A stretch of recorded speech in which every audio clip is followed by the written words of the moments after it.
In terms of actual Saab production models, this is where it all started. 92, around 1950. I saw one of these in Stockholm on Saturday or Sunday, in a parade driving down the street. It looked exactly like this. Any colour you want, as long as it's surplus green.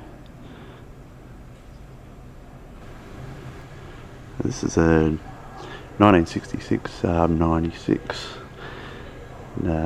The big news for 1966 was a reduced oil mixture going into it, and triple carbs available on some models that lifted the horsepower up to an absolutely monstrous 42 brake horsepower. Other than that, there's not a heck of a lot of interest in this particular car on its own, but there is something about it that does make it interesting, and it's parked right behind it. Parked here behind that 96 is the pattern, the Toad, because this was the same body as a 96 but with a 20 centimetre section inserted down the middle. They cut the car down the middle, inserted a 20 centimetre section down there, and underneath that body shell was the chassis etc. of a Saab 99. So this was the car that they used to basically test the 99 in secret and try and keep it away from the press. And eventually the press saw the pattern and a 96 together and clicked. Although having a look at it, I'm not sure if you were familiar with the 96 how you could have missed it, but nonetheless they did use that ploy for a while. Actually, I think the proportions on it look really good. I wouldn't have minded if they'd brought a model out of that size. We'll take a look at the interior in a second. You'll see there's heaps of shoulder room compared to a 96. This is the interior of the Pattern, or the Toad. You can see standard 96 interior with a widened dash and a uncharacteristically large gap between the seats.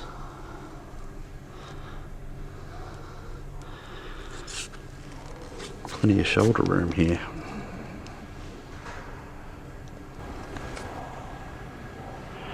Now these are the two prototypes that were submitted for the 900 convertible. When Saab said they wanted a 900 convertible, there were two companies that submitted what they thought would be good for it.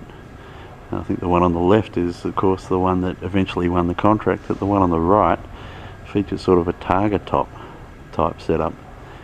I think Saab chose the right way. And there's a side profile there of the Targa version of the 900 convertible.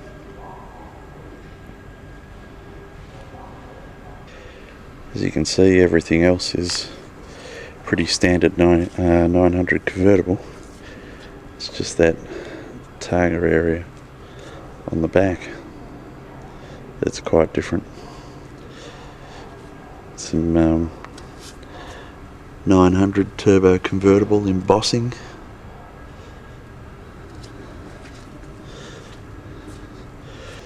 Of course, one of the advantages of the Targa top, if they had have gone with it, was that they could mount some speakers in there, which they have done on this one.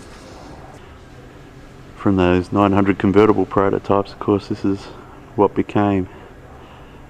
You've got the 900 convertible in front there, the classic iconic Saab convertible, and the next generation behind that, and then celebrating the 20th anniversary we've got an anniversary version right at the back there, which I'm becoming familiar with this week, which is nice. It's a diesel version, which is not as nice, but I don't complain. There's the 20th anniversary version from the rear, and might be of interest to some people that the anniversary version of the convertible in the museum is a diesel. There you go. There's a 1964 model Saab 96. They had a black 93F in here yesterday when I was here. The one thing I really liked about it, you can see it here, this one's got black, the piping along the panels there. The black 93F that they had yesterday had red piping on there. And man, it looked special. It looked really good. Bring it back, I say. How would you think a black 93 would look with some red trim along the edge of the bonnet? I'm thinking black turbo. I'm thinking very menacing with some special red trim. I think I'm going to go and have to find that 93F so you know what I'm talking about.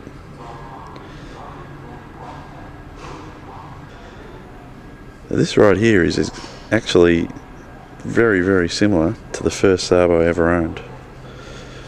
1972 Saab 99. Mine was a Saab 99E with an automatic. It was as slow as a wet week, but gee, it was fun. Mine had a red interior rather than the black interior that's on this one.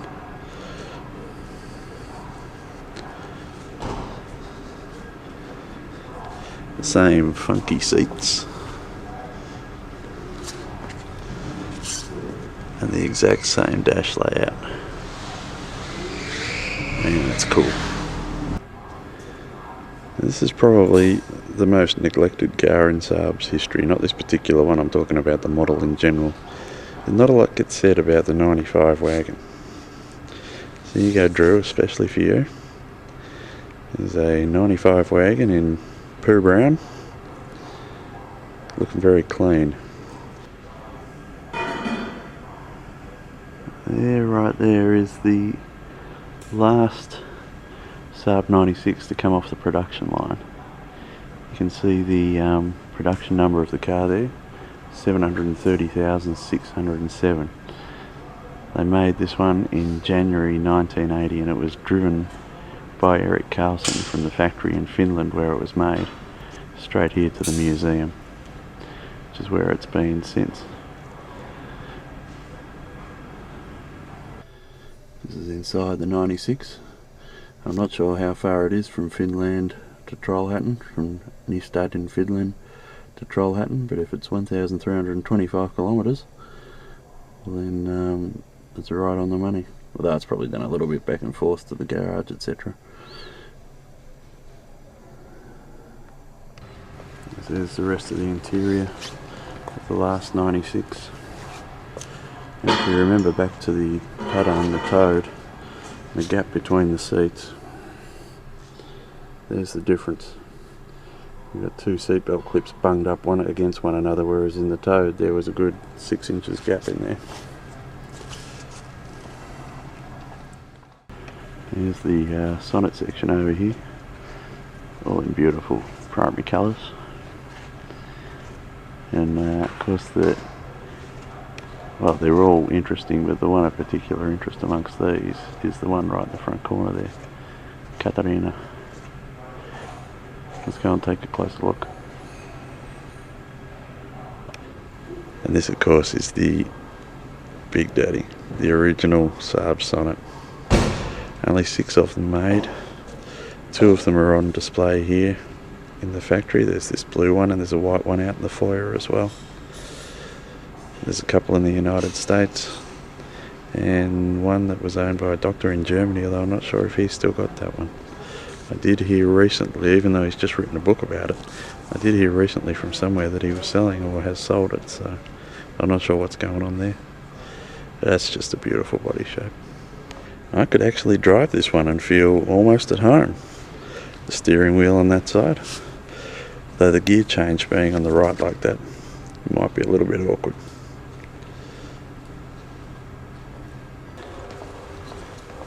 Katarina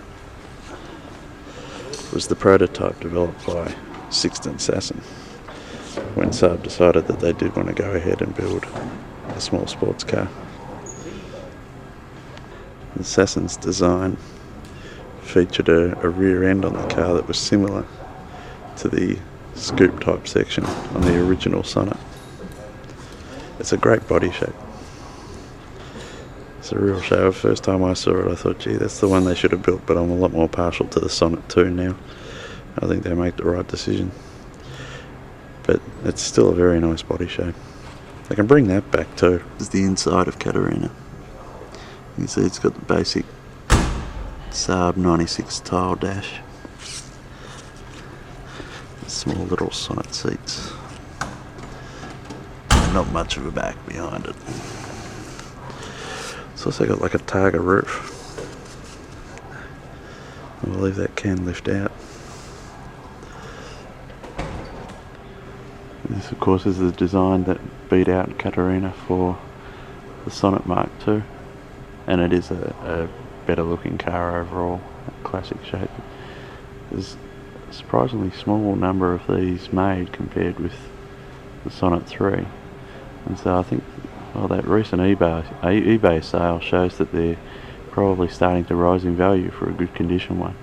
Very hard to find, but a beautiful sports Saab.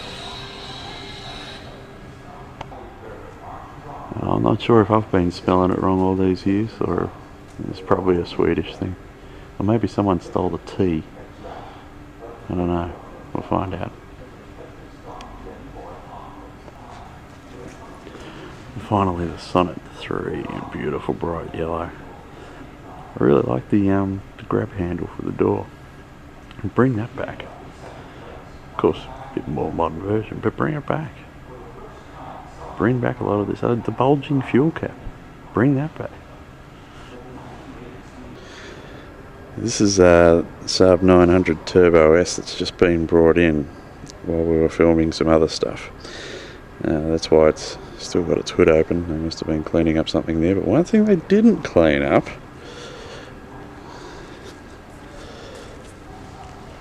is the bird droppings on the hood. Drew Bedell would be having a fit right now. Bird droppings on this car.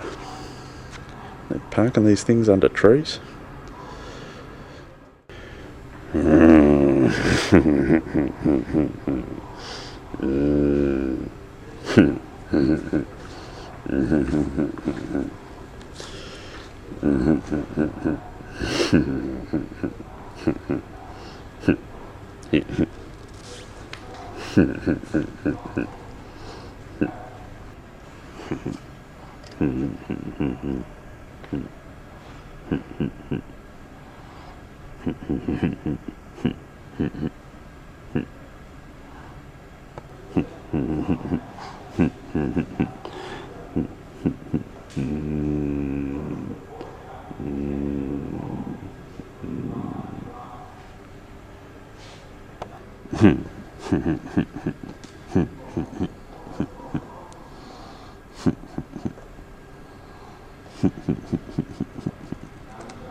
And this is the 93X, which is probably a bit more of a realistic production than the 9X, which was just incredibly radical. They're fairly similar in basis, but the 93X was probably rooted a bit more in reality and practicality, whereas this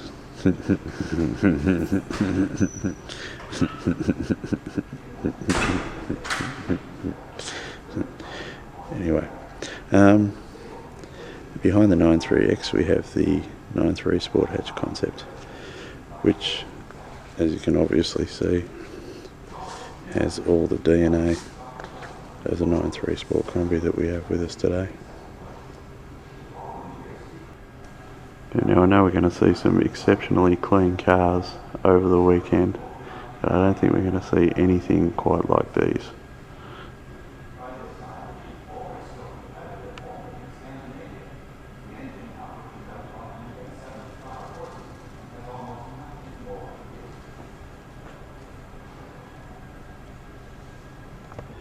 They've got a couple of competition cars here. This is one that I've never seen before. So I don't know what its claim to fame is that it's here, or if it's just a competition thing. Although according to the window, it was driven by Björk. I didn't know she drove that well. She's a freaky woman. And this is inside the Björkmobile.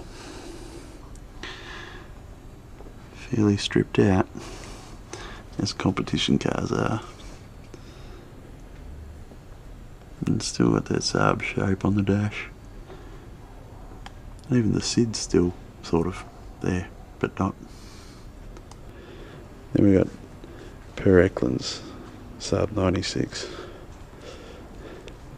They squeezed about 200 horsepower out of this little beastie. Big bit of engine work here.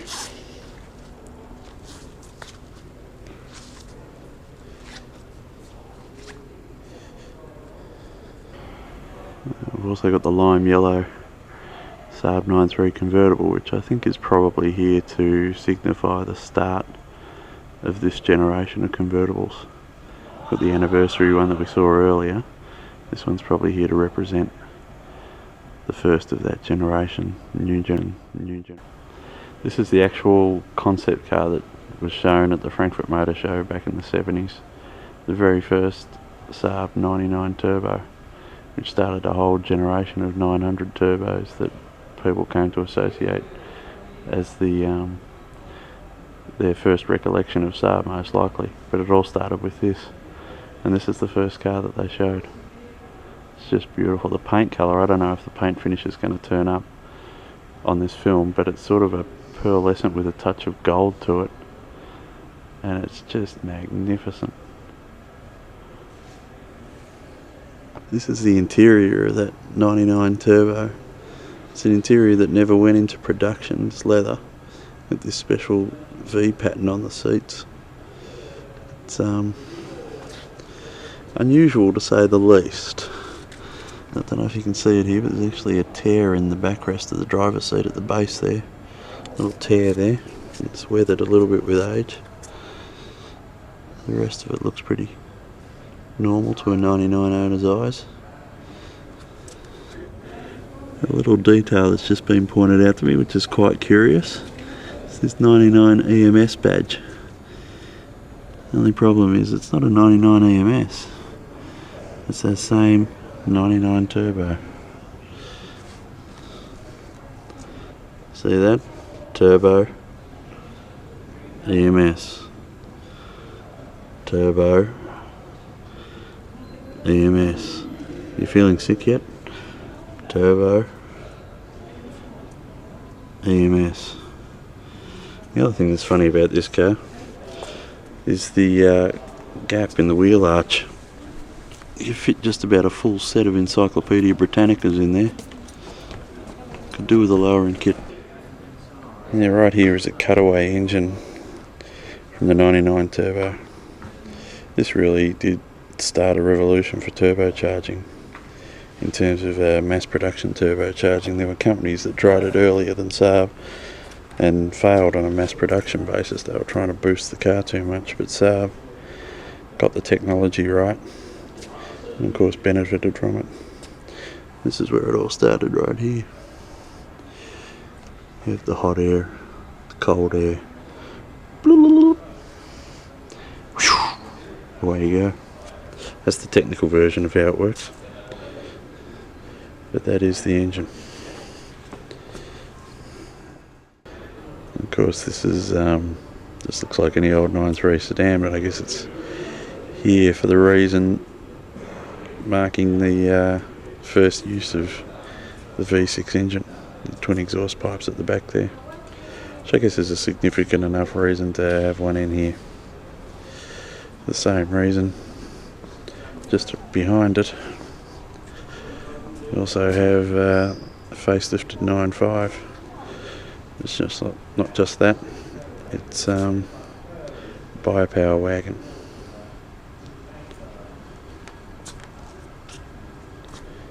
See Saab biopower up on the side of it there. Of course, biopower is the new big deal at Saab. And here we have the car that launched 10,000 words on my website. This is the biopower hybrid concept. Electric drive and biopower engine. And of course the big controversial thing was this little badge right here. Because word has it that on the initial release of this car, that badge housed a plug, or covered up a plug.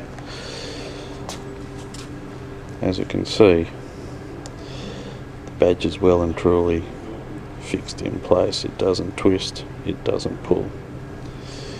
So that's been well and truly glued on. And Bob Lutz, if that's your fault, you're a mongrel. The rest of it's base 9.3, but what we can't see is all the electrical componentry, which I assume is hidden there. Maybe some in the front too.